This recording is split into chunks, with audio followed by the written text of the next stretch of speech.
Hi everyone, Helen Blunden here. Hope you're happy, healthy and well. It is time for a new book review today where I share some life lessons out of some of the books that I have been reading. Today I want to talk about this book and I want to know if you know who this author is, what he did in his life, and whether you know or have heard about this book. It is called The Man Who Mistook His Wife for a Hat, and it was published in 1985 by a very famous person, Oliver Sacks, who was a neurologist and who wrote different books around the very same topic. The reason I got this book was that I saw it at a secondhand bookstore, and in one of my book hauls, which you would have seen on a video on this channel, I got this book for about a couple of dollars. And the reason I got this book is because I had heard of Oliver Sacks, and in fact I had heard of The Man Who Mistook His Wife for a Hat, but it always intrigued me because I never knew really what it was about. I didn't know whether it was fiction or non-fiction, but it seemed to be a book that was well known and a lot of people knew who Oliver Sacks was, except for me. So I thought, well, if the majority of the people that I have heard about all rave about this book, therefore I'll buy the book and review it. Now, I read this book after reading some other books that I got into quite easily, and I must admit I struggled through this one a little bit, simply because it wasn't entirely fiction. In fact, it was non-fiction, but it was the observations of Oliver Sacks, who was a neurologist. He died in 2015, and his observations of his patients. All of his patients, even this man who mistook his wife for a hat, had some kind of mental problem, in the sense that the brain wasn't working quite as well as it should. I guess as you read this book, you start to think, well, did the brain actually work in the right way or not?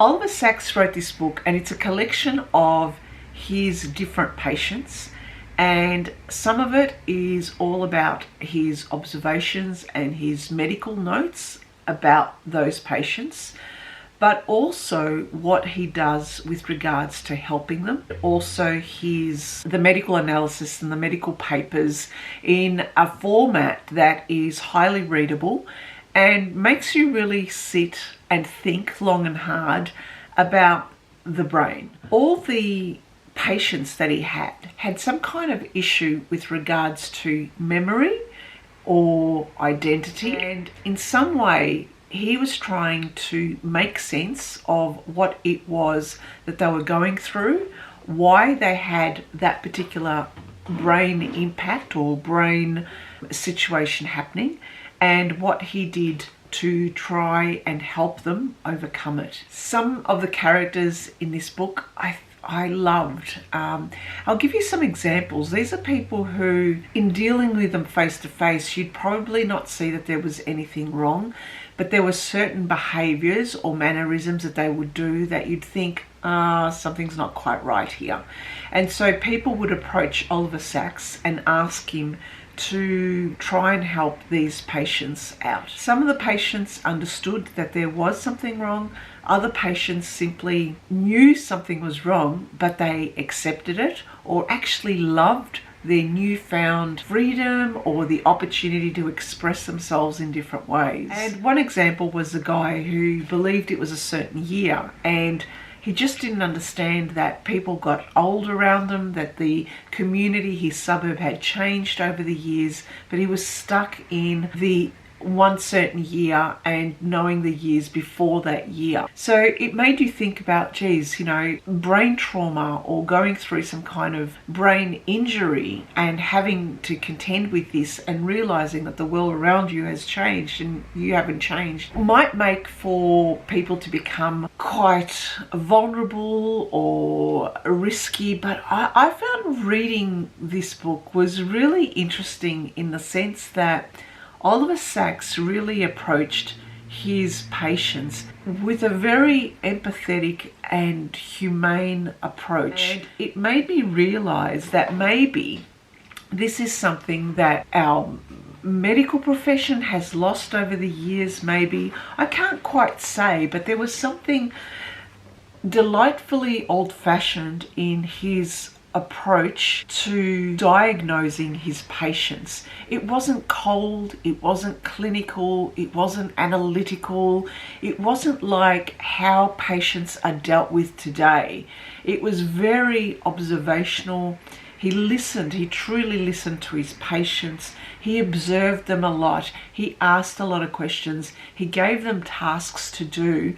And in so doing, the way he wrote about his patients made you really realize that there's a whole deeper level of the brain that we simply don't know about. He made me realize that the brain and the mind is so deep and so profound that I think we're only scratching the surface with regards to how people use it and what is missing in the way that the medical profession is approaching people. One of the other things that I really liked about this book is that Oliver Sacks doesn't dispel the importance of things like art, creativity, music, and he sees that these elements are so important for people's lives and for people to reconnect with others and to reconnect with a part of themselves, that this doesn't always read like a purely medical book. It actually made me think about how we are going as a society now. Given that it was written in 1985 and given that Oliver Sacks had this very empathetic approach to his patients, I started to think, how has this changed in today's world? Where today's world, it seems that we are focusing more on the analytical side, of the procedural side, of the black and white.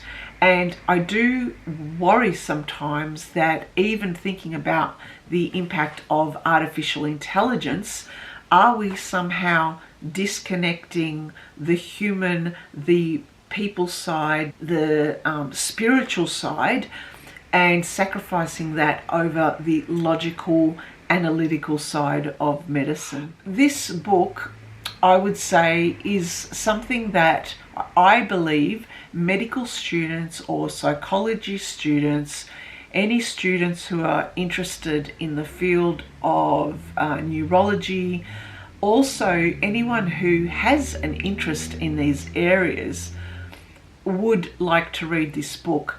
I must admit, I found it a little bit hard going, but I think that was because I had previously read some fiction books. So getting back into non-fiction and of a medical theme made things just a little bit more difficult for me. So I read this quite slowly and simply just appreciated those parts where he was dealing with the people, even though there were aspects of this book where he talked about the medical research and it was quite depth and it was heavily referenced as well. So I'm actually quite glad that I read this book, because I wasn't aware that there's a whole heap of different resources out there that refers to this book, but also that there was a play done on this and different books written about it, and always, you know, Oliver Sacks has been mentioned. But for me, I'm glad I read this book. Now I know my curiosity has been quenched, I guess, with regards to understanding what this book is about and why the man mistook his wife for a hat. All right then, thanks for listening and thanks for watching. Bye for now.